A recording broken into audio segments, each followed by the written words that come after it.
That was my home in 2011, and that was one of my 4 daughters. They're 4 survivors of the 3rd fastest tornado in the history of F5 tornadoes. And I tell you that because we're not doing this for any other reason than to give you a jumping off point, give you a sense of comfort and peace, knowing that people are here to help and to look out for your needs.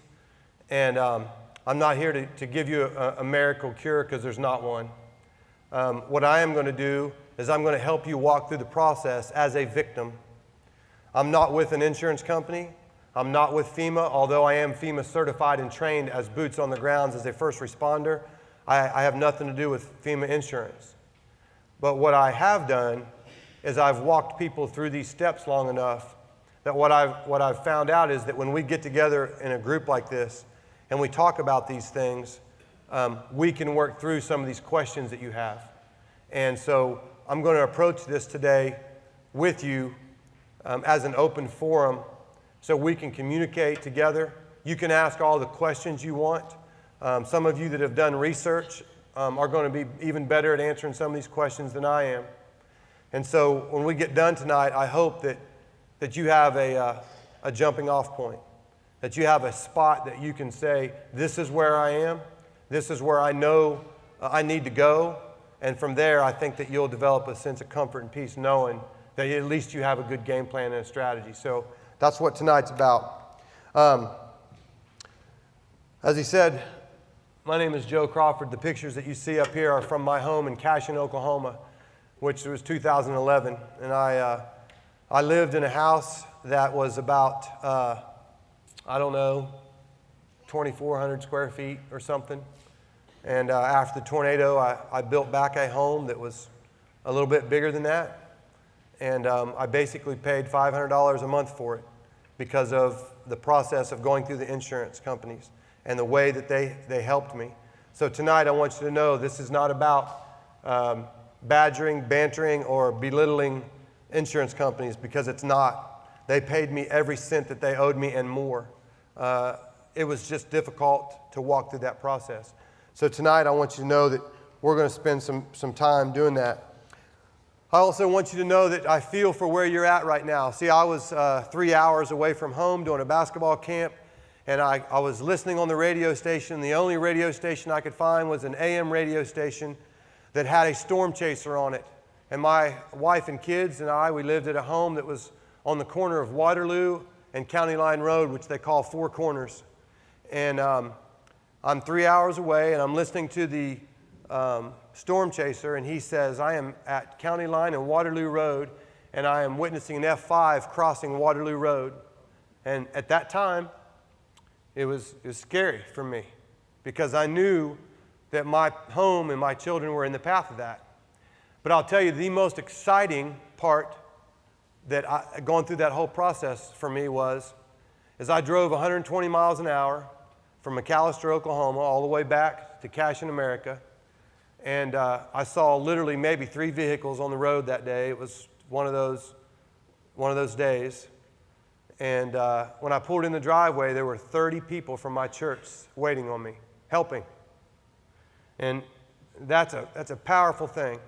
And I want you to know that we are here to help you through this process, like those people were when they helped me. So today, as we go through these, I want you guys to feel a sense of peace and confidence that you can ask questions. And we're not going to have all the answers, but there may be somebody else in here that has been through this process that may have, and then we'll kind of go from there. I'll also tell you, I don't see a lot of kids in here, but I know if you've had kids that were involved in this, will you raise your hands for me? Okay. Tonight we're going to stay as long as we need to, and if any of you have appointments and you need to leave, it's fine. But I don't want to leave anybody, and the traffic's bad, so we had to start a little late. But I have 4 daughters, and one of my daughters, prior to our tornado, she was getting picked on at school. She's probably about 3rd grade, and they were picking on her because of her lunch. And so they were picking on her because my wife would make her lunch every day, because their lunches at school were nasty, and these lunches were really good. So she was eating good lunches. that the kids were picking on her because she was bringing her lunch every day. So she'd hide her lunch under the table and eat it. And she did that because she didn't want to be picked on, right? So not too long after that, we had her tornado. And my wife was in there with them, and it was very devastating. It lifted an underground tornado 3 inches up out of the ground. And so that was the type of tornado it was. After the tornado, we rebuilt our home. And one day, one of my daughters came in. She said, "Hey, Dad, I found an apple under Sister's bed, and it's got gnats all over it." And I said, "All right, I'll go clean it up." So I went up there to clean it up, and we was only a couple months into school, so we hadn't been to school very long. And I filled 2 or 3 13-gallon bags with my daughter's lunches. And here's why. Because her safe zone, as you watch these pictures, her safe zone was home, and it was destroyed. And so she was saving those lunches because she didn't want to lose them all again. And she didn't want to throw them away, right? And that's the thought process of a child. And I'm telling you that because those of you in here, I want you to know that your children are impacted, and they won't show it. So love on them. And you're going to be so busy rebuilding, you're going to forget. Don't forget. Sit down with them on your home step and talk to them. And just say, "Hey, it's all right. And we're all right." And you walk them through that process of being all right. Everybody understand me? I'm telling you, it'll make a difference. And you may not, it might be 10 years from now, but it'll make a difference. They need to know, okay? All right, so that's some of the things that I wanted to start off with. I'm going to walk you through a way to get you guys motivated to fight, okay? So right now is a time to collect your thoughts and to focus on what you're about to do. And I don't want you to feel like that you have to do everything in one day, because you don't. You've got time. And most of you are those people that will pull your boots up and get the heck after it, and you'll get going, and you won't stop to think through the process. And I'm going to need you to do that a little bit today. It's okay to allow yourself some grieving time. And you men, you're horrible at that. You know, you'll just work through it. And I'm telling you, at times it's going to be better to sit back and process a little bit. You have to think more clearly. Once you accept where you are in this process, then you will have a starting place. And remember that it's a marathon, not a sprint. And if you take that process and you think through it that way, you'll be a lot more effective. What to do after a flood in an overwhelming experience. But take the quick action, and to put you back in control of your own life, you're going to need to go through some of the processes we're about to talk about. I'm going to give you my insurance experience. I have nothing to do with insurance. But 2 days after my tornado, and you're watching, you see that trash can between those two? Later you're going to see that picture, and those two washer and dryers will be together. But the entire house surrounding that stuff was gone.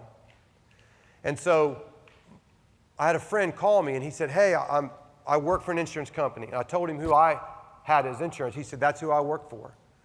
And he goes, "I want to have lunch with you." And he came and he had lunch with me. And he said, "I want to tell you, this is the motto of this insurance company. The motto is that we will get you back to where you were, nothing more, nothing less." So the insurance company is going to pay you fair and equitably, but you have to do your research. He told me, you need to get a certified copy of your insurance policy. And I said, "Why is that?" He said, "Because over years, if you've had your insurance policy, things change. And they'll put a different rider on, or addendums will be made, and you just throw all that in the trash because you know you're paying it, so you're not worried about it, right?" So he walked me through all these steps. Well, my neighbor across the street had the exact same insurance company, that I did. I rebuilt my home, plus paid myself $25,000 on top of it. I maxed out each of my different parts to my policy. Yet my neighbor across the street came up $50,000 short, and it took him 2 years to get into his home. He sat back and waited for this company to give him checks. I was proactive in how I approached the company, right? And so tonight, I'm asking you to be proactive. Because if you are, and you're diligent in the steps that it takes, a lot of you are going to see better results than the people who just kind of wait around. So get motivated, get fired up, attack it. Because if you do, I promise you down the road it'll pay off. All right, so here's what I've done. I'm experienced in tornadoes. I'm experienced in roof damage. I'm not as experienced in floods, although I've been to many big ones. But I've taken on this role of being able to talk to people about their insurance. And so when I volunteered to come down here, I started researching. And so tonight what we're going to do is we're going to walk through the FEMA website a little bit with you. How many of you have been on there already? So how many of you have questions about it? Okay, makes sense to me. Okay, I figured you would. And again, I'm not going to be able to answer all of them, but I think that we can talk through strategically on how to at least you make more comfortable with it. Can you put that, the FEMA up? Let me make sure I can work this correctly. Oh, amazing. So cool. Okay, this is where I went. You can get on the FEMA website and you can go through a lot of different pieces that talk about floods, right? How many of you have been to 2 or 3 different things already and you're not sure which one applies to you?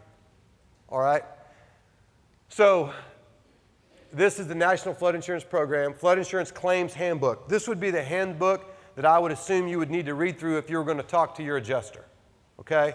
So that's kind of where we're at. I think they're going to try to put a link to this on their website here, so if you want to just go directly to that later, it should be on the church website, and that way you won't have to search around for it. And there may be other pieces to that. There are so much good information on that. How many of you have already filed for your FEMA number? I'd like to see that, a show of hands. You guys are really doing a great job. If you're that active, you're really on the ball doing a great job. There's 11 points to this, and we can stop and you can ask questions during any of these points. And all I'm going to do is just repeat what we're reading, but we're also going to talk. So if there's something that comes up, let's together kind of go through that, all right? So, what in the world? Am I going the wrong way?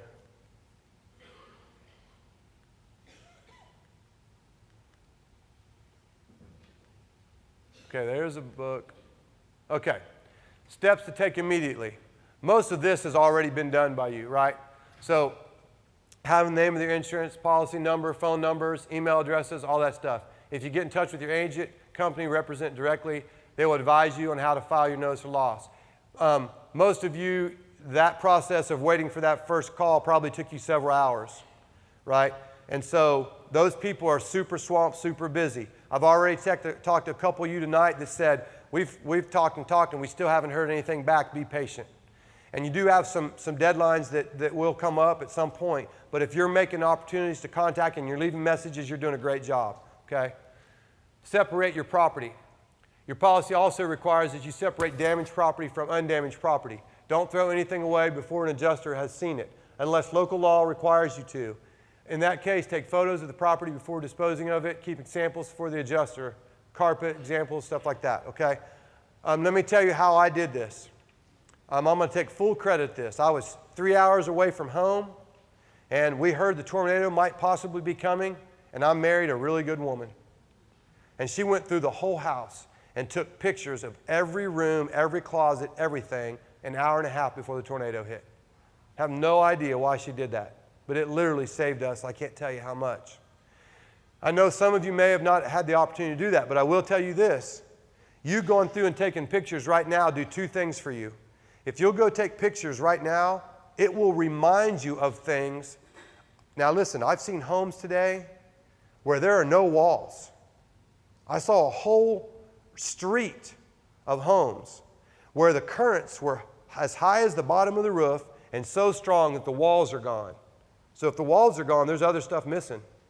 And so when you take pictures, it reminds you of things that were there, or if they're gone, if they got washed around in the flood, that you may have forgotten when you start to go through your itemization process, if any of you had to do that.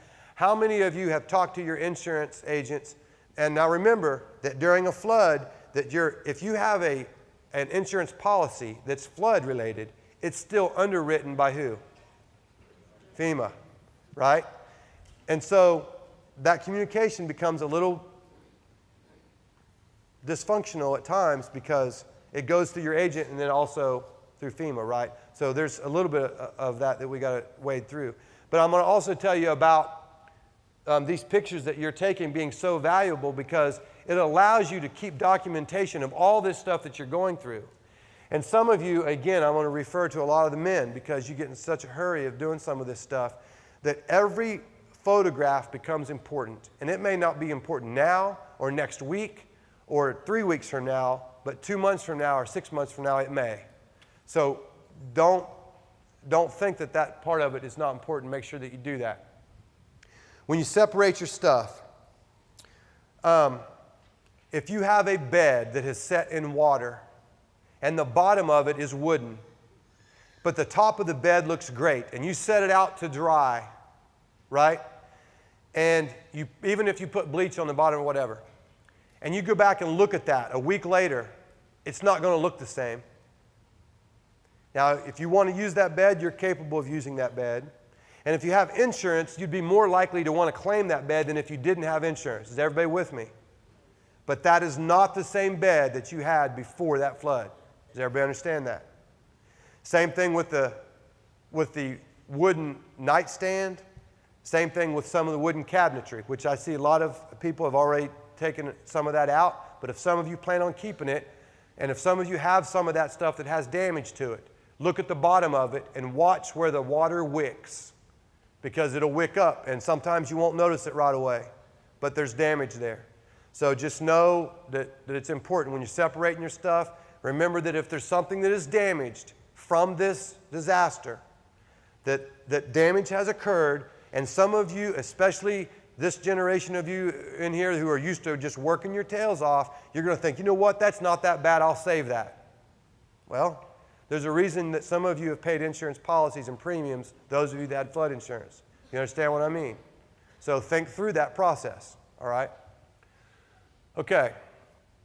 And I'm going because we got a lot to cover. As soon as I say something, you say, just say, and I'll get with you. Yes? Back at step 1, it said something about prompt written notice of loss. Okay.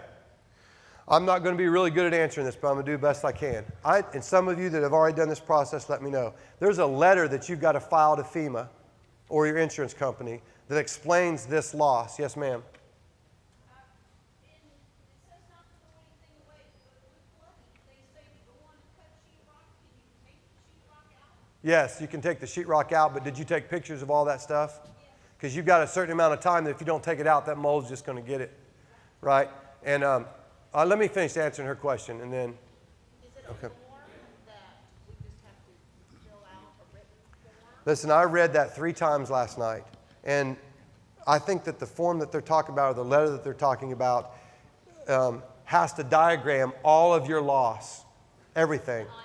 Well, I don't know if it's an itemized sheet because it's not on this that I've read through. But if you have an itemized sheet that they've already given you, is it an insurance company or is it the FEMA group? Okay, the insurance companies will do a better job of it because they'll email you probably a spreadsheet form, which is what we used. Doggone it. And that spreadsheet form is perfect. And it'll help you go through that process. And yes, that's what you're going to submit. They are asking for a letter of itemization. And when we get to the very last slide, it'll break all that down for you. So let's come back to you because I think number 11 or 10 is going to answer most of your stuff. Okay, ma'am, did I answer your question? Roger. Okay. Because it's my house. I cannot get back into my house. I waded in waist-deep water to get a few clothing. There was already mold growing. Is there still water in it now? No, we tried to pump all the water out, but it's been a few days since I've been there. We cannot drive in to the neighborhood. Because it's that bad, yeah. So when we do drive in, do we take that sheetrock out even though there's mold growing there, or do we need FEMA and our insurance companies to see that mold?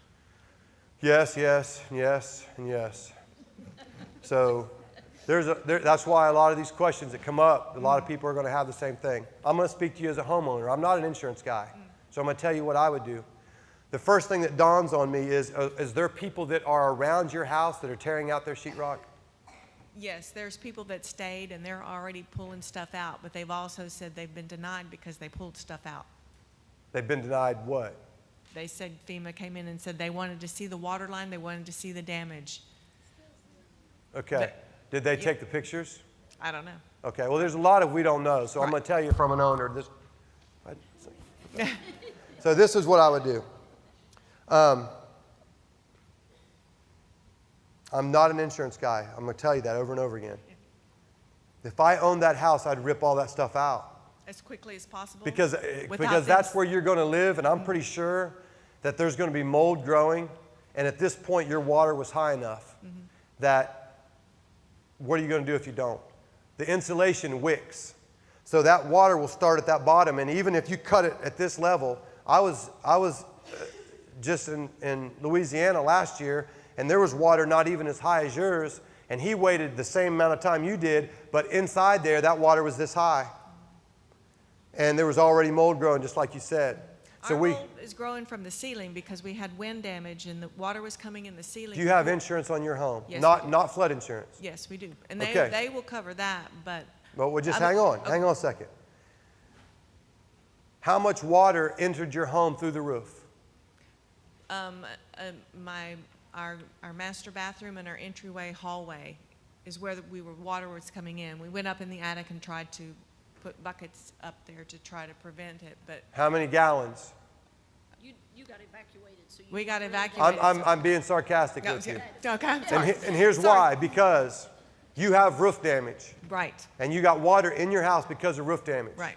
You need to go try to talk to your insurance company about getting that taken care of. Right. Because I'm pretty sure that you've also got damage inside because of it. Right. Well, and we also had flooding damage from the street.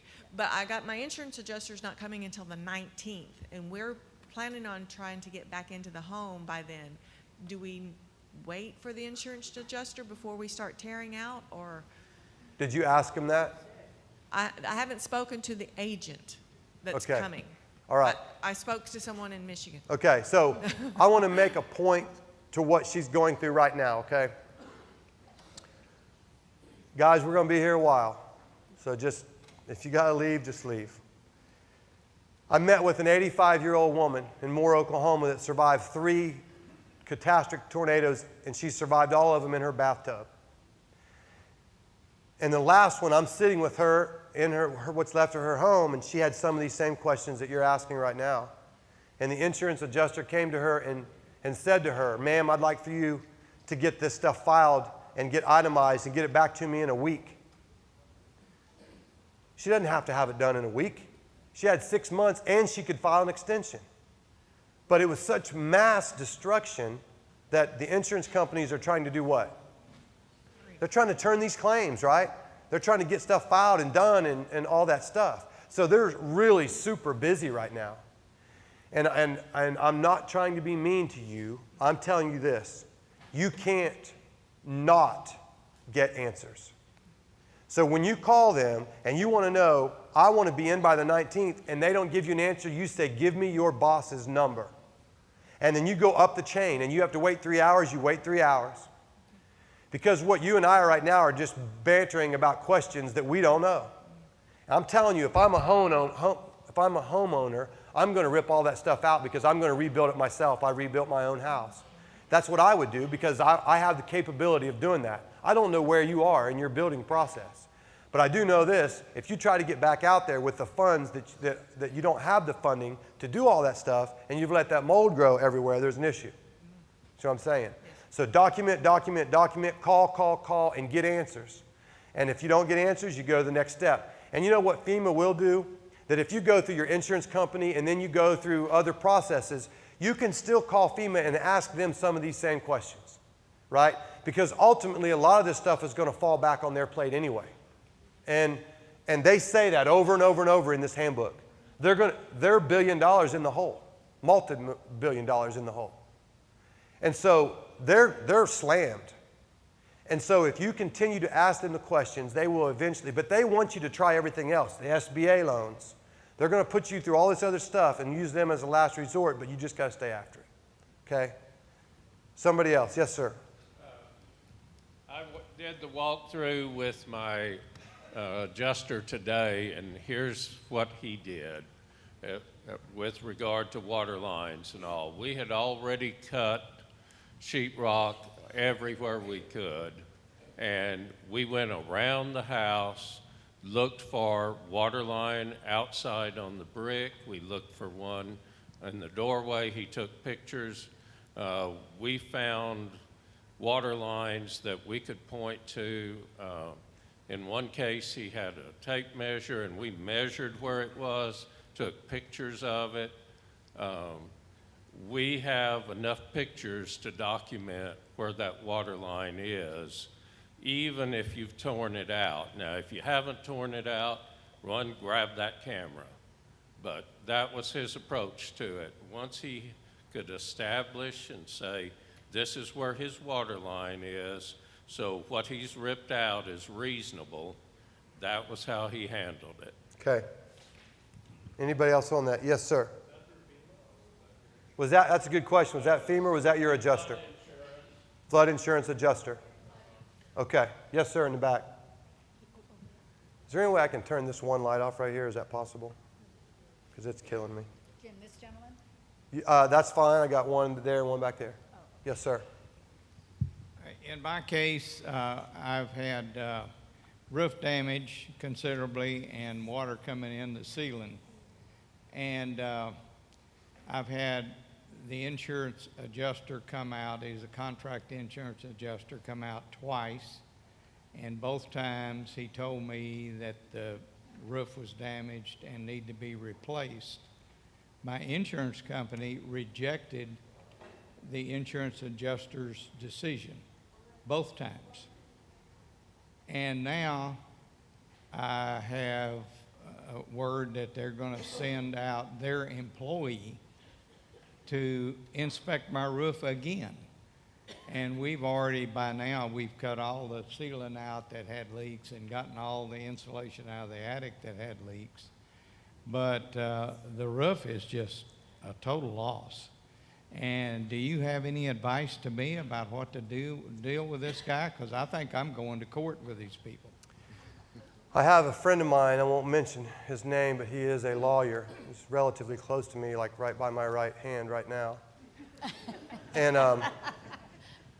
And he would tell you to call the State Bar Association and see how many of their attorneys are doing pro bono work right now.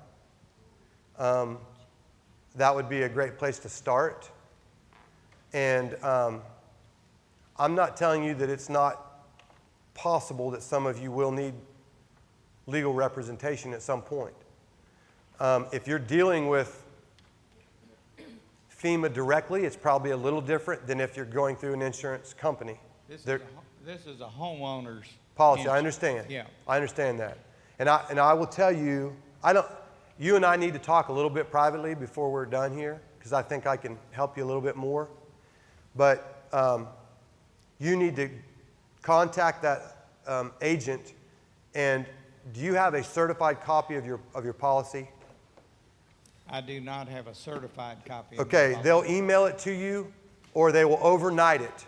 But you call the national office and you tell them that you want a certified copy.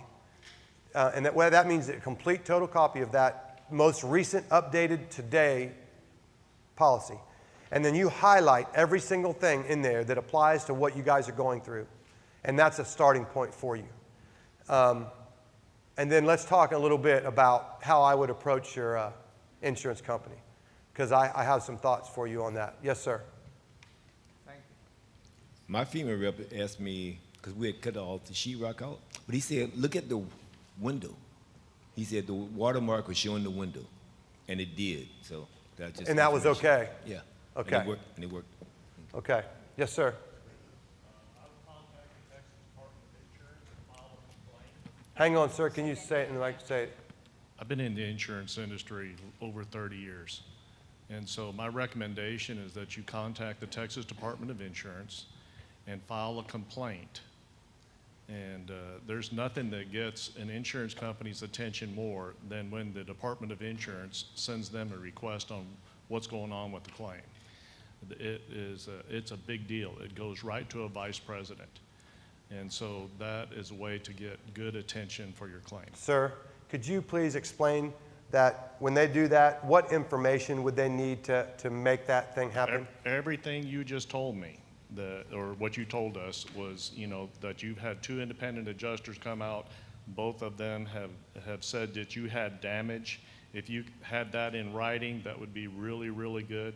And just like everything else that we're talking about here tonight, that you're talking about, document, document, document. And then tell them the process that's going on and that they've denied your claim, but yet they're going to have somebody else come out and you don't think you're being treated fairly. Okay. Guys, keep writing down your questions because some of this is going to come back up and recycle through, okay? Step 3, make a list of damaged contents. Most of you have already done that. This is also called in some of your, listen, everybody in here is in a different phase. Some of you had flood insurance, some of you have had roof damage, some of it falls under your homeowner's policy, some of it will just fall on FEMA only, the flood insurance part of it. So just know that we're talking through all of that. I saw a hand right here real quick. Yes, sir?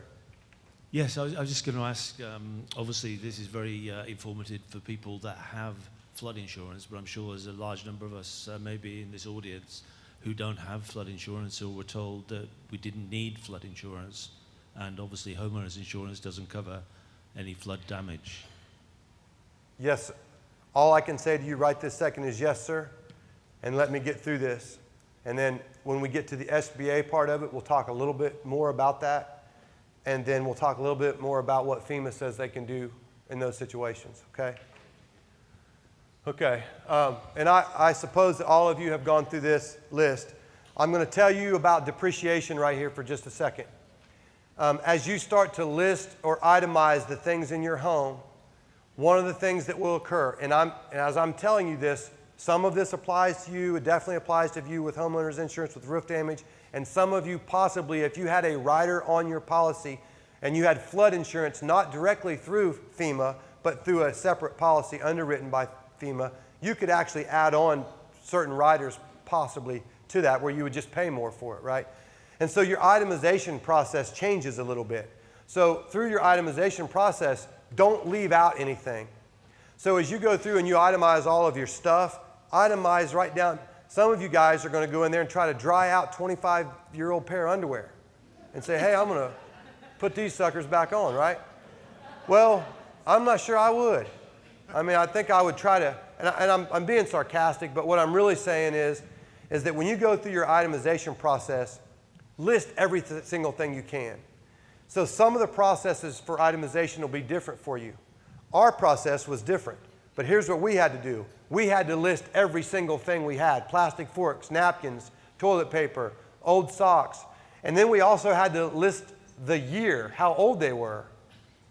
Well, then if you itemize, and let's say that you're supposed to get back $30,000 and they depreciate it down to 20, there's a $10,000 discrepancy between what you got paid and what you would have gotten paid, right? So that's why I'm saying those pictures and you remembering all your stuff and not to leave out anything becomes very valuable. Because as you go through that itemization process, you just want to make sure that you get all your items in there. And that's why I say don't rush. Try to get it all and don't forget anything. Because if you remember all of your stuff and you get to $50,000 or $60,000 and they depreciate it down to 40 or whatever, now you get your 30 instead of whatever it was I was using those funky numbers for. Okay? Does that make sense? Is that right? I'm going to start leaning on you. You're an insurance guy. Most homeowners will have replacement costs on the content. Your flood policies are not. They're going to be called actual cash value, which is going to be a replacement cost minus depreciation. That's right. Do you understand what he just said? It's going to be actual cash value in the flood. So when they depreciate it, that's what you'll get. Okay? Yes, ma'am. So if you do not have flood insurance and you're having to go through FEMA, then I know I'm probably getting way ahead of. You are, but that's okay, because everybody's thinking it. just- You might as well say it. Okay. Do they only give you a loan to rebuild the Okay, house? Or I did that. Can you cover Okay, contents? I did that. I have a question for FEMA myself, and I'm going to tell you what that question is. in a second because I don't know all these answers, but I've been thinking about you guys a lot lately. And one of the things that happened with me is, this is why I first asked you about you filing for your FEMA number. That number gives you a lot of benefits. And I know a lot of people, they're not necessarily happy with FEMA sometimes, but to be honest with you, we're living in a country that's trying to take the government portion of what we do and help people. And it's complicated, and if you deal with the government, it's just how it is. And so I say that to say this. If you get your FEMA number, it opens up some opportunities for you down the road. In my case, it was a declaration of national disaster like you guys are in right now, and I went ahead and followed the steps to get a FEMA loan, or to get an SBA loan with my FEMA number. And initially, everybody said, don't do that, it doesn't make sense, or whatever. So here's what I did. I went through the process. My insurance company sent me checks, this is going to happen to some of you, and it had my mortgage company's name on it. And because of that, I couldn't cash the check. So let's just say it was $300,000. My home had a mortgage of $150,000, let's say. So I had to sign that check, and I had to send it off to the mortgage company. What'd they do with it? Cashed it. Then what'd they do with it? Held it. Paid off the mortgage, right? And then what'd they do? Held it. They sent me back the other $150,000 that they owed me, right? So then I didn't have the same amount of money that I was thinking I was going to have, but of course I wasn't thinking about paying my mortgage off at the time. So then I filed for that SBA loan. I took my content insurance, which is what we just talked about with one of you, right? And let's say that it was $100,000.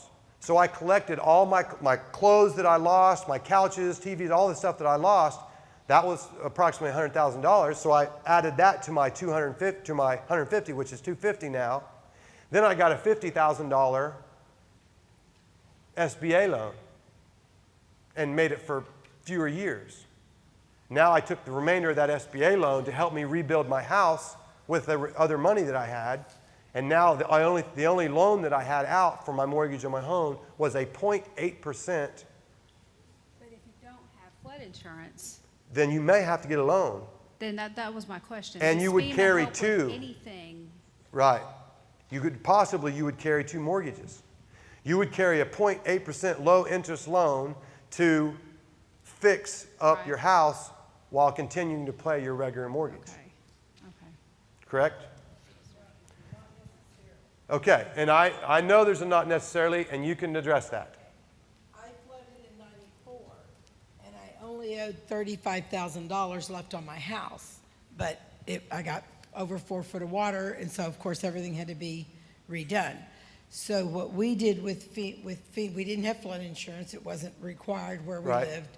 And what we did was make a larger loan with the SBA, paid off our $35,000 that we owed, and then we only owed the SBA $90,000. Of course, then but it did rebuild our home, Right. and we only owed one low interest loan. Okay, so what you basically just said, I don't know this to be true, but what I would say is typically that would be true if your house value or the mortgage that you owed was lesser than SBA would have a problem with Right, you correct. refinancing through them. Yes, your credit has to be a certain. That's a little right. close, I'm sorry. Your credit has to be a certain place, and your mortgage has to be low enough that the SBA is willing to. Your equity to in your do- home was high once the enough that they whole would do loan that. they That's right. make, your equity in your home, once it's rebuilt, has to cover that. That's Yes, right. that is Ma'am, true. does that make sense to you? Well, I didn't say it was positive. I just said that. Now, but I will say that I would say that you need to fight in every aspect of this whole circle that we're talking about. And let's just see, right? And at the end, if you need to come up and talk about some of that stuff individually, I'll stay. Can I ask a question, Ron? Yes, ma'am. I had to go out for a second, but when you're talking about this contents, if it's only flood damage, if it doesn't come in from above, and does your homeowner's policy cover your contents if you have replacement? So it's only flood insurance or only FEMA? Yes, ma'am. Okay. Yes. Yeah, if it's by flood, it's by flood. The damage is caused by water coming in through the roof because the roof was torn off by wind or because of hail, that's different. That can be covered by your homeowners. And I'm highly suggesting that some of you that have roof damage, I mean, at least research that opportunity, even if it's just one room or a closet, because anything that they will give you, if they say that it's good and you're honest, one thing I'll tell you is that there's a lot of laws that they try to pass and have currently passed about people filing, false claims. Don't be one of those people. Really, really be diligent in addressing all of these things that we're talking about item by item, and try to make sure that you are really honest in how you do it. And a really quick example is my daughters, they all hunt with me. And so I lost a lot of their hunting clothes. And so it was gone. It wasn't like I could go and say this is damaged. It was just gone. And so what I did is I always buy stuff on clearance, which is on sale, right? And so the replacement cost of that is actually probably more than what I actually paid for it. So instead of saying that all the stuff that I lost was Under Armour, I went to a middle-of-the-road, fair and equitable type of replacement on the things that I tried to get back. And then they looked at that and they went, yeah, that's fair. And then they treated me that way. If you're rude or bad to your adjusters, or they see that there's questionable things, it'll take you forever to get back into what you're trying to do. So just truly try to be square on everything that you do. Yes, sir. Are there any funds available for folks without insurance? Are there any funds available for folks Through the without federal insurance? government or FEMA for folks that don't have any flood insurance at all? Okay, so there's several out there. I don't know about Texas, okay? But what I'll tell you that I have seen in Oklahoma is that I'm going to use the name of one organization. I don't know if it's here, but I'm just using it because this is what I had dealt with. We have a Catholic Charities organization in Oklahoma, and I'm sure that it's probably national. And what they do is they'll take victims and give them case numbers. And then they take people like this church who's donated money, or they have these meetings and they'll raise their hand and they'll say, hey, we have a case number, which could be your number. And this church will say, I'll take that person. And then they'll donate $10,000 to them. And there are other organizations like that. But you have to research and find those and then fill out a lot of forms to go. And I'll also tell you that even just like FEMA, typically you have to fill out an annual income statement on your household income. And when you do that, it makes a difference. If you're in a certain, tax bracket and you make more money, you're less likely to get it than someone else. And so just know that that's going to be the case with a lot of those. Okay? Yes, ma'am. Question, when you're talking about being honest, my husband and I want to be honest. We don't want to take anything that we don't.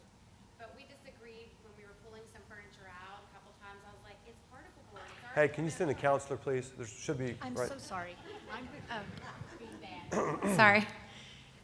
We kind of disagreed when we pulled some things out of the house. So, he was like, no, we can keep it. It'll dry. And I was like, throw it out. It's coming apart already. So let's say we go with what he's saying and we go ahead and keep it. I don't want to be dishonest and claim that if we're keeping it, but it is damaged. Or do you have flood insurance? We do not have flood insurance. Okay. So you didn't have roof damage? No. Okay. It's going to be full FEMA. I mean, we have our homeowner's insurance, I'm sure, isn't going to pay anything. And so we don't want to take what, but at the same time, I want to know, am I being dishonest if I say, yeah, it was damaged? No, it is damaged. And what you do is you be honest. You say, hey, this is damaged. I want to keep it. Okay. And just tell them. Okay? All my guns were damaged in my tornado because they got thrown out into the yard and they all got rained on. I didn't claim them at first. I wasn't going to claim them at first. Right. Because I thought, well, I can wipe that out and I put them back. A few days later, I went in and all the stalks had swollen from the wood and the pressure that had driven into the wood of the stalks. Well, now they're not any good. So I wrote on there, I claimed them, I told them, they let me keep them. Sanded them down, camoed them, awesome. Okay, thank you. Right? But I also told them what I was doing. You know what I'm saying? And they said, yes, they're obviously damaged. They didn't make me throw them away. And I can't speak to that on everybody's case. But what I'm telling you is just be honest. Just tell them. Say, my husband's kind of goofy. I need to figure out what to do. I just met a lady in the last floods that this same conversation came up. Their daughter was one of those princess girls that's like on television that does all those pageants. Nothing, didn't mean to offend any of you that have a daughter like that. And You just offended me. I'm sorry. She had $6,000 worth of dresses that same thing happened to. And her husband said, no, get rid of them. And she said, I'm not getting rid of $6,000. And they were all ruined. And they lost $6,000 on that. So just know that, yes, that's a great question. And yes, right here and right there. Ma'am. Hi. When we went to register, they told us that we had to also call State Assistance Center. Do you know anything about this, that they were going 50-50 with maybe the contents, if you had furniture or stuff like this, that it would be between FEMA and state assistance? No, ma'am. We didn't call them yet, and I was just wondering, what it was all about. If you No, knew. ma'am. I have truly no clue about what you're talking about. And if anybody else in here does, I'd like to know, because I have not heard that yet. Yes, sir. Yes, ma'am. It's because I looked at it too. It's, if you flooded a certain amount of times and you're going to try to get FEMA to buy you out, FEMA pays up to a certain percentage of your tax value of your home, and then the state is supposed to pay the other percentage. And the paper that I started filling out was a 70-30, actually said on it, Who'd you fill it out with? FEMA, straight through FEMA. It's Did anybody else in here have experienced that or know what she's talking about? But it Only takes two of you. 18 to 20 months for that buyout to happen if it gets approved. That's right. So I could see that happening because other things that I researched on here had the exact same time frame. another So- question I have, last time, when I flooded in 94, FEMA gave across the board families that, I don't know if it was a certain amount of damage or how they decided, but like immediately sent us a $10,000 check to help us do whatever we need to do. Do you know if that is something that they are planning to do this time? I do not have no idea about what FEMA does or doesn't do, but I will tell you this. I've researched this enough to know that if any of you get a check up front quickly, like soon, like you've done the steps with FEMA, and you get a check, let's say that you're supposed to get $15,000, and they cut you a check for $3,000, your next check will just be for 12. They're not going to give you extra money. You understand what I'm saying? So don't, if you have budgeted $15,000 to pay off the things that you need for that home, and they give you an upfront check, and you go spend it on bicycles in a plastic swimming pool, then guess what? You're going to have a bicycle and plastic swimming pool, and you're going to get $12,000 less. Everybody understand what I'm saying? So you budget that. When you get your money in, put it away, and know that when that money's coming in, and make sure that you know what it is when you receive it, what it's for. Okay? Yes, ma'am. I'm sorry. A friend of mine took my T-shirts to wash them for me. She saw on television they were saying, do not keep those T-shirts, to throw them out. Okay. I don't even know if I'm going to get through all this or not. I'm sorry. And listen, I'm going to talk to you now. I'm not an insurance guy. Doggone it. Would someone give me a different daggone mic? I'm going to talk to you like I'm not an insurance guy again, because I'm not. So your T-shirts, right? How many of you have had, without you calling them, a restoration company show up? Any of you? One? And you didn't call them? Okay. So here, when you clean that stuff, if it has insulation in it of any kind, from the roof, you'll never get that insulation out if there's insulation in your home anywhere. Okay? If it was in that nasty water, me personally, I would choose not to wear it again. I would want new stuff. So here's a group of people that want to just wash it because they don't have money to replace it. So they just want to wash it and get it back. That would probably work, right? I mean, they could wear that. I still have shirts from high school, right? And they're nasty. I still wear them.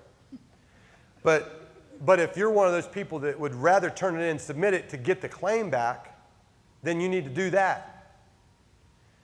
And so there's two schools of thought there. And what I did was I claimed everything. Here's what insurance companies are doing today. They are sending in restoration companies to bag up your clothes. And I'm saying this because it's going to happen. We are so early in this, for some of you, this is going to happen. They will show up and they'll bag up your clothes, your bedding, anything that could possibly be laundered. And they're going to send that off and have it laundered for you and then give it back to you. Okay? Why would they do that? It's cheaper. And I'm not telling you that there's anything wrong with it. Some of you are going to be in that group that you're going to say, heck, 2 weeks from now, I'd like to have all my stuff back. That's great. But I also want you to remember that those of you that paid premiums, you paid your premiums, right? So if you paid your premiums, I would suggest for you to take control of the situation. When they come in the house, if you didn't call them, you need to, a light needs to go on with you to say, I wonder why they're doing that. And some of you would just as easily or readily take advantage of that situation and let that happen. That's fine. But those of you that want to control the situation and possibly submit that on your insurance claim, you have the right to do that. You can say, you know what, don't mess with that stuff. We're going to handle it. Okay? And again, I would even call my insurance agent while they're there and say, hey, did you send this group in here? Because one of the things you're going to find out in the next 2 weeks, every general contractor in this part of the country is going to come storming in here to see you. Every roofer that's not affiliated with anything that you know or have around Texas. And they're going to come in here and try to get you to pay them to do some stuff. And you need to be very diligent in who you select to come in and do some of that stuff for you. Okay? Yes, sir. Speaking to this lady's, I got a call from I do have flood insurance, and she told me that FEMA was waiving the proof of loss, and they were going to immediately cut a $5,000 check for content and a $5,000 check for building, and overnight checks to me. So, as to what you were saying. When did you hear that? This was my agency. I'm with Allstate, where I have my flood insurance policy, and this is what they told me.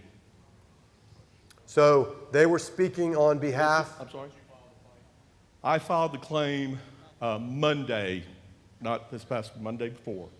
And they called me back within a day or two and said that FEMA was waiving the proof of loss. Okay, so. Right. This is just to kind of get people, people who have no funds, and they try to get you back on your feet, I think. Okay, so this is what I know from doing a lot of different things. You just had someone that's not FEMA tell you about what FEMA's going to do. Right, okay. You know what I'm saying? Yeah. And so I hope that that's true. And I've dealt with Allstate a lot. And nothing wrong with Allstate. They paid me everything that they owe me. And when I was honest with them, they were right dead on. So I would just say, I would also call someone to find out for sure if that's going to happen or not. And I'm really speaking to everybody else. Right. And if you've got Allstate and you've got a good adjuster, I just make sure you stay in contact with them. Well, and that's my problem, is that the only thing I've gotten from my adjuster is an email. I haven't even spoken to him yet. Okay, well. Let alone him come out. And this was just a representative of the company called me back after I'd already filed with both FEMA and with Allstate. I would not walk out of this place thinking that is absolutely right. You know what I'm saying? But I'm glad that you mentioned it because it at least gives us some talking points. Guys, I'm going to take a couple more. I want to fly through this. That way, if people want to go home, they can. And if you'll write down your questions. Yes, go ahead. You had your hand up for a while. Go ahead.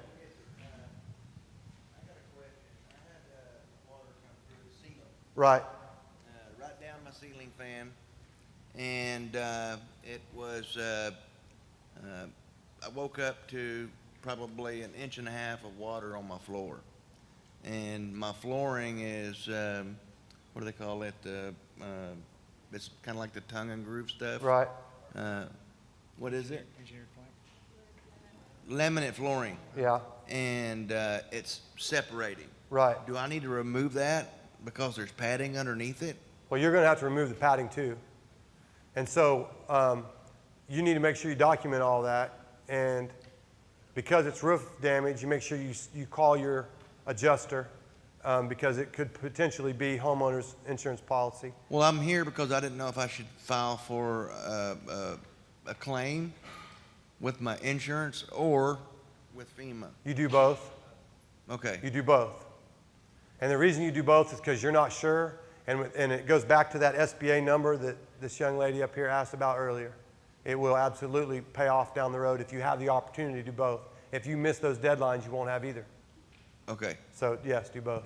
Okay, 1 second. Let's get through some of this real quick because some of you I know are going to need to leave.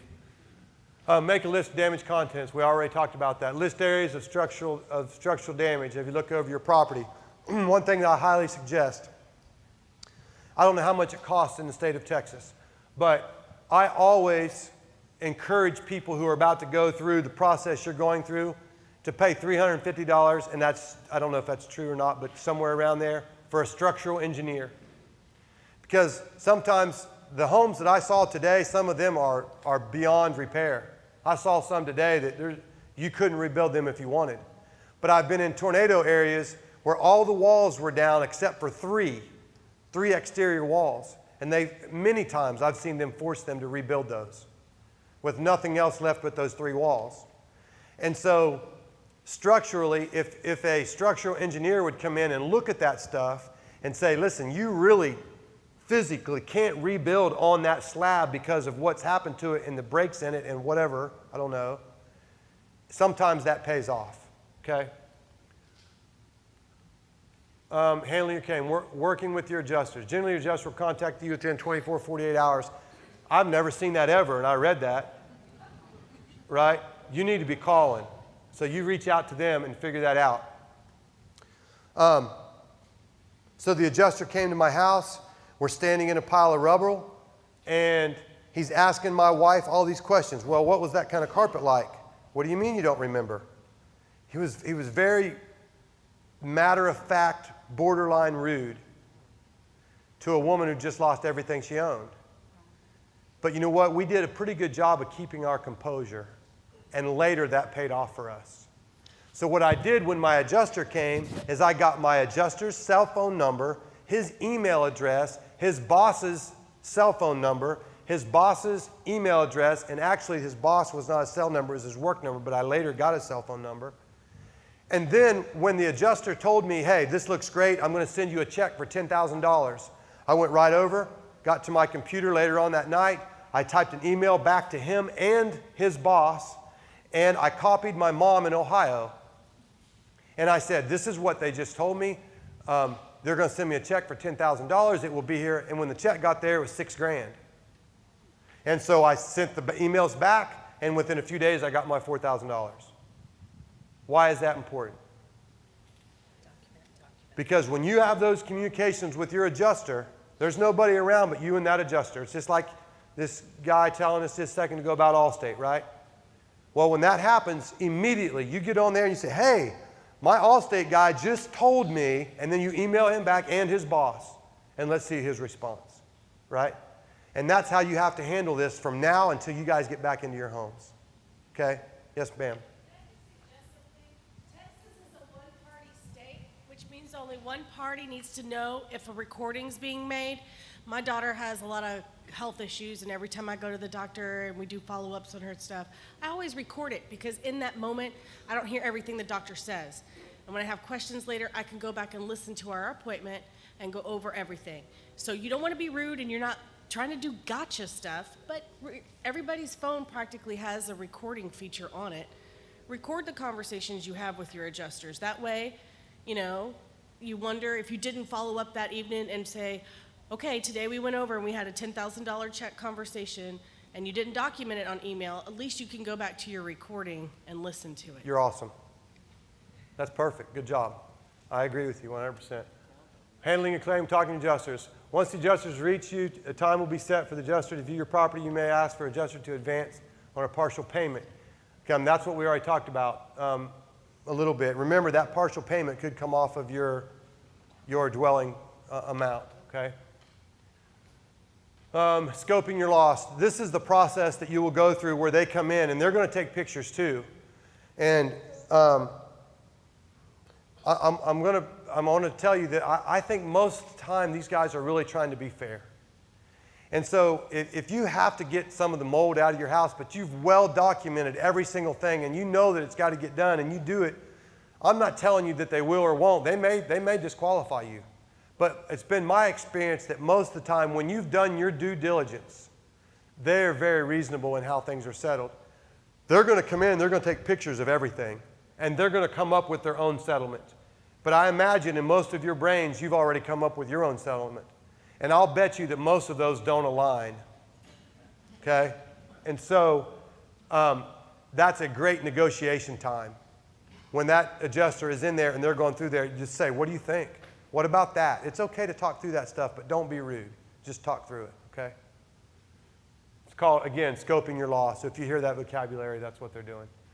Preparing a detailed estimate. The adjuster then uses the knowledge gained, the documentation provided, complete detailed estimate of damages. That's what he'll do. He'll sit down and go through all that, and then they'll get a copy of that back to you. And that's your starting work point so that you'll be able to work financially from that point. Supporting your claim requires a proof of loss. Your claim for damages must be supported by proof of loss containing the information required by your flood insurance policy. This must be fully completed and signed and in the hands of your insurance company within 60 days after the loss. The proof of loss includes a detailed estimate, and this was, whose question earlier? Yes, ma'am. So this is that whole written stuff. And so the proof of loss includes a detailed estimate to replace repair damaged property. In most cases, the adjuster, as a courtesy, will provide, and that's what you have. They'll provide you that documentation. We had Allstate. They did the same thing for us, and we went through that whole policy and went through the itemization process that you're going through now. Be sure to keep a copy of the proof of loss and copies of all supporting documents for your records. And I'm talking about include the pictures, every single thing, okay?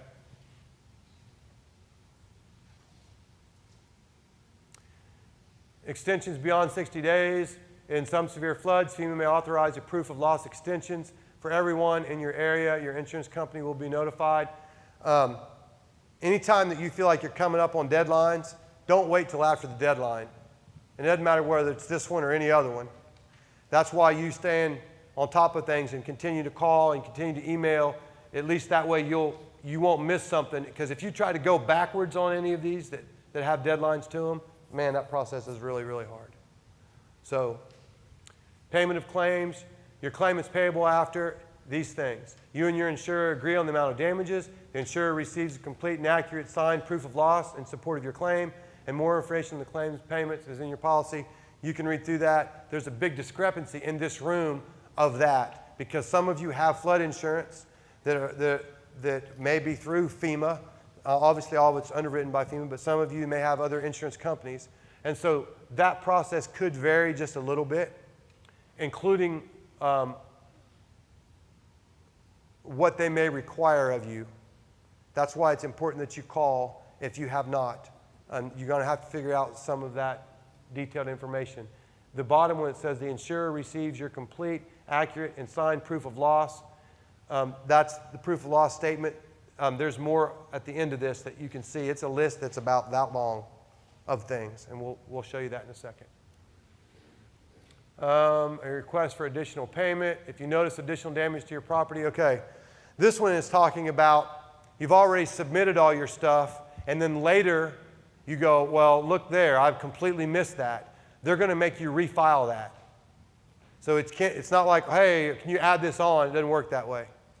So you got to go back and refile. So that's why it's important that you're up and accurate on what you do the first time. At the bottom paragraph, the request should start with immediately notifying your adjuster, agent, or company representative. Once you have completed your proof of loss and documentation, present it to your adjuster who may need to take another property visit. If you do that, remember, you may just start that cycle over again. But the more I read about that, I felt like that they kept that first process going, and then it's almost like you started a second one. I can't be 100% of that true, but that's what it seemed like when I read it. Filing your increased cost of compliance. This stuff is really hard to understand, and I'm not going to address it. If you guys have questions on this, you're going to have to ask the adjusters or the agents on your own. Has anybody had to deal with this yet?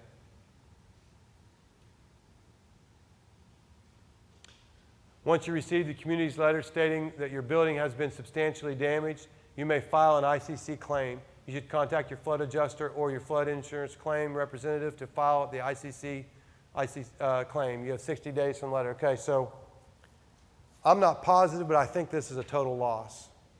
Anybody understand or read that into this? Which means that they come out, somebody from your community, I guess that would be, it wouldn't be a homeowner association, so it'd have to be somebody else. Yes, sir? When they're talking about a compliance issue, usually it's a compliance issue with building codes. And in order to increase the cost of building, to bring your house up to compliance, whether or not they're willing to pay for that.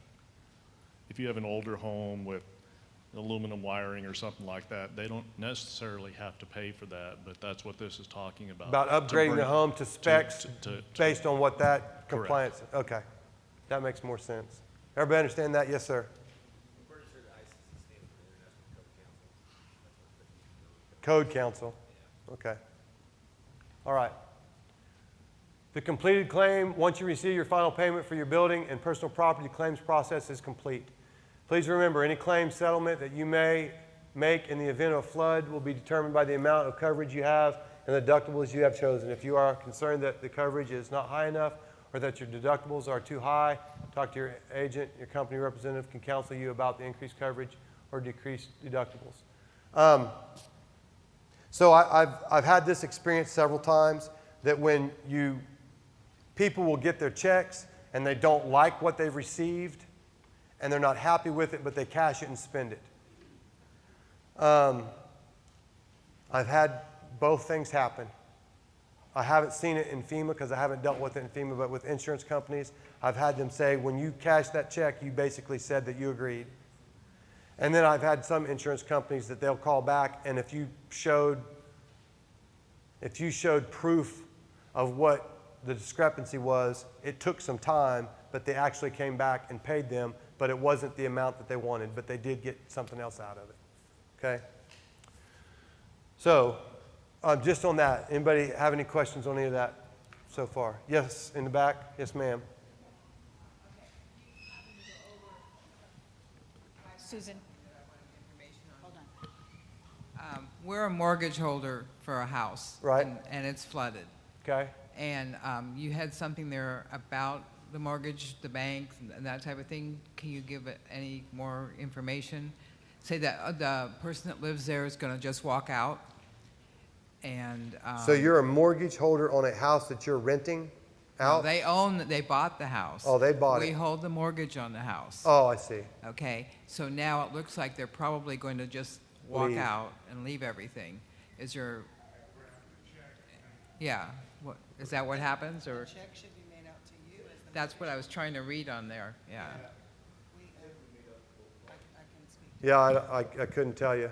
I would. Go ahead. We don't owe a mortgage on our home, but they had a mortgage company as a lien holder, and they were going to make the check out to the mortgage company. So I would think they would make the check out to you, from what I understand. If you're he said if you're a mortgagee, then they would need to make the check out to you.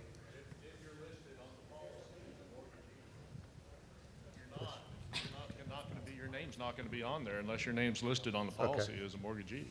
All right. All right. I was absolutely no help to you there. I'm sorry. Yes, sir. Cowboy hat. Garth Brooks, go ahead. If they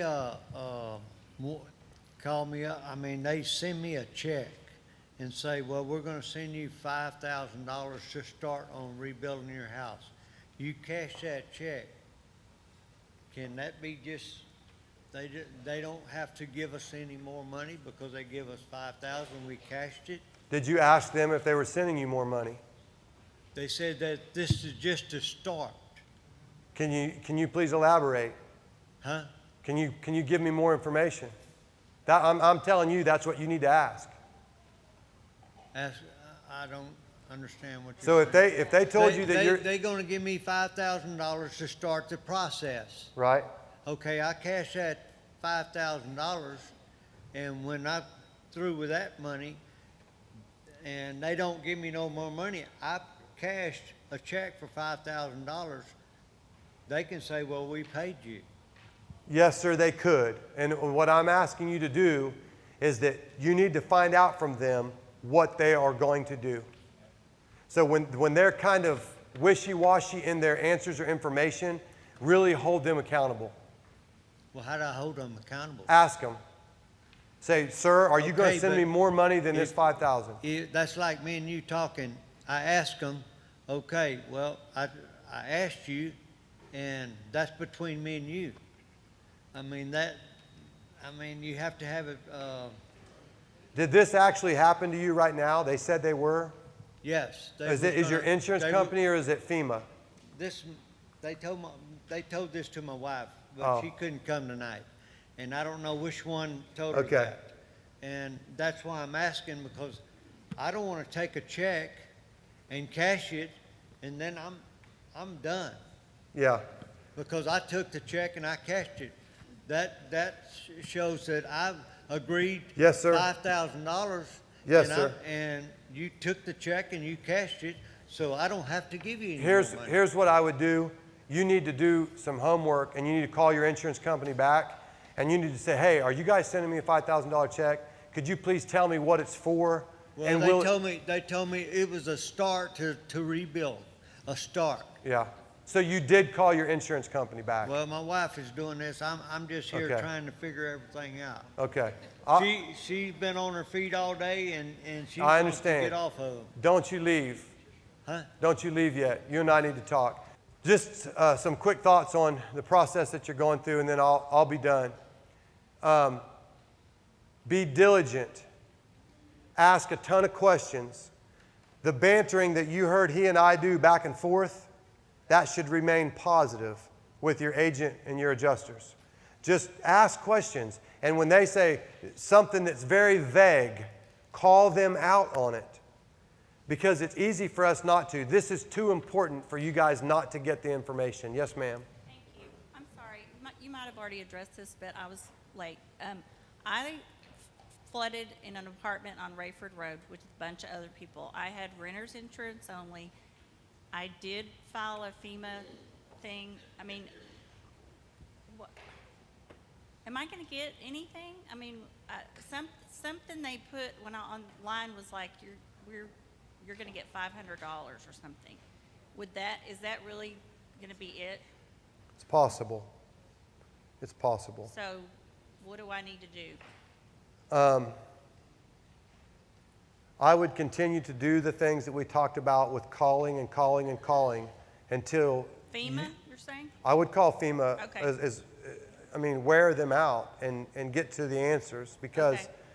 renter's insurance is challenging, and I think that it's basically like content insurance. Yeah, they're not And so they're not going to cover a lot. Right.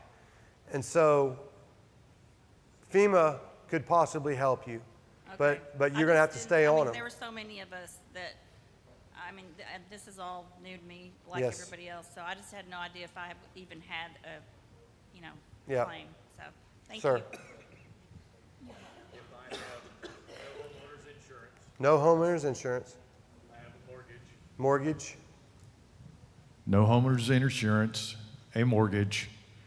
If I consider doing this SBA before FEMA settles with me and before anything else is settled, is it possible that that mortgage can be rolled into the SBA and where the new loan is the new rate in which you're talking about? At least it makes it tolerable to handle both the old mortgage and a new loan, which is in essence a second mortgage. Listen, when I was going through this process of researching this for you guys, doing the best that I could, trying to figure out that question, I'm so glad that she said that, because in my mind, I know this, that they're not going to loan people money that they won't get paid back. They're not going to give you a loan unless you can prove that financially you're able to do it. They're not going to put a lien on a home that will not reach the value potential of the loan that they're giving out. So you're going to have to go through those processes in your mind when you go to do what you just asked me. And so I think that the process that she went through was a really good example of that, because her equity in her home was high, the mortgage was low, and all of those equations allowed the SBA to make that decision. So, yes. They will also lien anything else you own. We owned the beach house at the Bay House at that time, they liened it. They lien anything, any other real property you own, when the SBA makes you that loan, they lien it. When I got my SBA loan, it was tough. Like I mean, they required a lot of me, and that's why a lot of people didn't want to do it. But when I finally jumped through all those hoops, it was well worth it. So, yes, ma'am. As a renter and not an actual homeowner, Yeah. can I still apply for SBA loan? I think anybody that gets a FEMA number can apply for it. I'm not saying you'll get it, but you have to file for a FEMA number to even apply. And once you've filed and you get that FEMA number, you can apply, and they'll determine whether you can get it or not. Okay? Joe? Yes, sir. I read that if you actually apply successfully to get the SBA loan, then that can actually nullify any FEMA benefits that you may be entitled to. Say that from the beginning, because that's a very important point. Right. I read, I can't remember where exactly it was that I read it, but if you actually apply for the SBA loan and are successful, then by obtaining the SBA loan, that can actually nullify you from any FEMA benefits. I just wondered if you'd heard of that happening. In my reading, I don't know if that's true or not, but in my reading, this is what I found. It seems like that FEMA is pushing you to every other alternative but them, if possible. And if all of those other things fail, it kind of falls back onto them. And that's what I feel like is going to happen. And so it could very well be true that if you get a FEMA loan at 0.8%, which is an unbelievable, really good rate, that yes, it could potentially disqualify you for other things. I don't know that to be true, but by reading through that, it seemed to be the case. Okay, thank you. Yes, sir. Could you give us some idea of what it takes and where to start an SBA loan process? FEMA and the SBA are like this.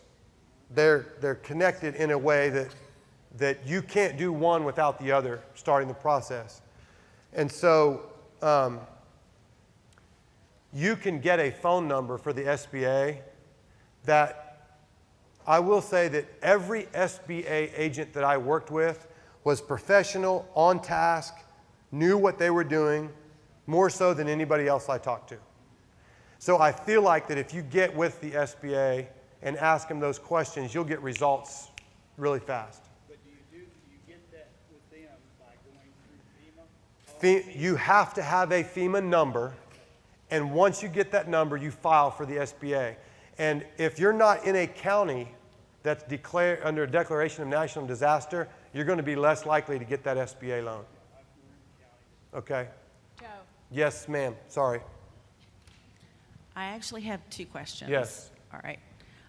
The first time I filed with our insurance with Farmers, they filed it, and then I had to refile 3 times on my flood insurance policy. Now, my second question is, because I don't understand why I had to do that. I'm still waiting on an adjuster. 'Cause You filed we- 3 times for this one event. Yes. Okay. And my second question is, we're taking pictures. We have church groups in our church coming in, helping us get everything out of the house, taking pictures, taking it out. And by the time we take pictures in broad daylight, looters are taking everything. And I told the lady with the adjuster's office, what are we supposed to do? Okay, I'm not going to go out there and shoot someone, for one. And two, they're out there in the daytime, and we're in the house, a flooded house upstairs, and we can see people outside at night taking our stuff. Stuff that you could potentially keep? No, stuff that's no good, but Okay. for us to file a claim on. And my neighbor, the reason why I'm even talking about this, is his adjuster was like, well, where's this, where's that? Well, a looter took it. Well, if you don't have a picture of that, or you forgot to take a picture, how do you show proof of loss of something? You have a receipt? Yeah, it floated away. Then you don't have. Okay. So we're supposed to have receipts for every pair of blue jeans and every... You have a picture?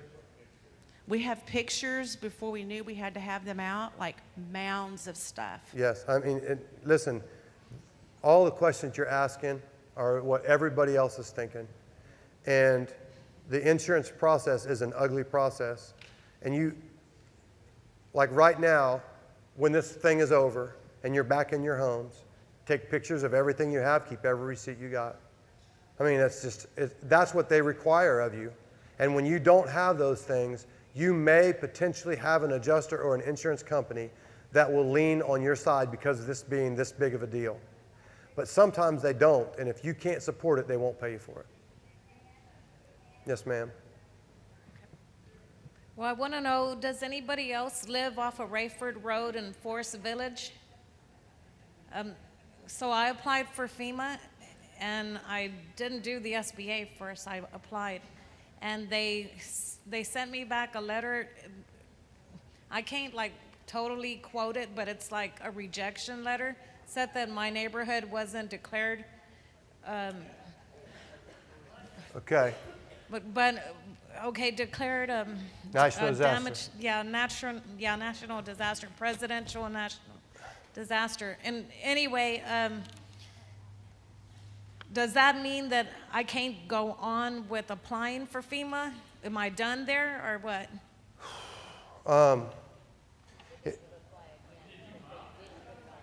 I filed on Wednesday of last week. Does anybody know if that county got re-added? Because I heard that it did. Yeah, because I wasn't required to have flood insurance at my house. But a neighborhood right in front of ours, it's an older neighborhood. It got flooded last year during a flood, and then it got flooded again. Now our neighborhood, that Spring Creek, Right. that overflowed, and it came in and it just took over our street. Montgomery County was one of the last counties to get claimed. Is hers in Montgomery County? If yours is declared now and you refile, you'll have more success Okay, with it. refile now. Okay. Refile now. Okay. It was added later, Okay. and I heard that earlier Because I today. want to do everything in my power not to, because I can keep my damages very minimal. I feel like, I'm not going to go extreme and try to, milk Yeah. it left and right. I just want my house back. I understand. I don't want to lose value. So, okay, so refile. So thank you, because I you're was welcome. wondering if I was going to get anything helpful for me. Next thing is, does anybody have American Risk Insurance here? Because they're like not even answering their phones. Yeah. There's a lot of that, but just stay on it. And I will say that anytime you have an insurance company, I would look for every number.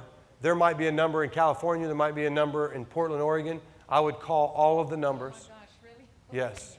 Okay. So, I'll do that. yes, ma'am. I'm coming. To go ahead and apply for an SBA loan, so that because you would get denied in order to continue with FEMA. Is that They told you to file for an SBA loan first? right? So you have a better chance of getting FEMA because you've already exerted SBA loan. I couldn't even answer that. I've never heard that. I've actually had FEMA come in to our churches and set up booths so people could file specific, and I've had SBA actually physically tell me you cannot file until you get the number. So I have never heard that unless things have changed, and things change all the time. But that's what I heard. Yes. Yes, sir.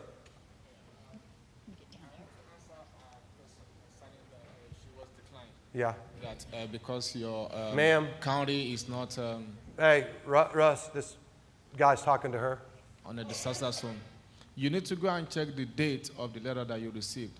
Then if you want to know that you are approved, you need to go online with your application number. If you see like maybe the transitional housing program, you are eligible, that means you are eligible.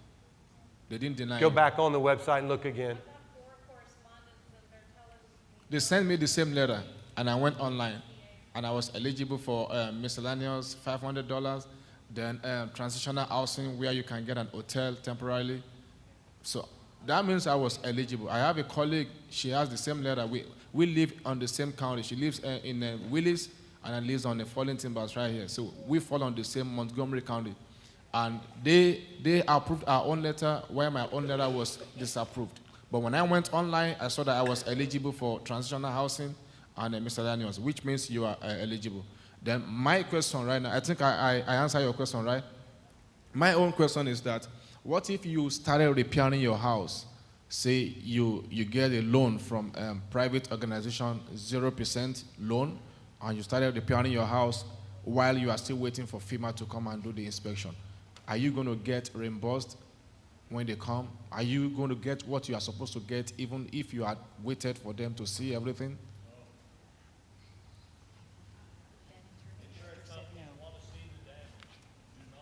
Oh, I'm sorry. Say that again, sir. Insurance companies need to see the damage. If you've made repairs, then they won't pay.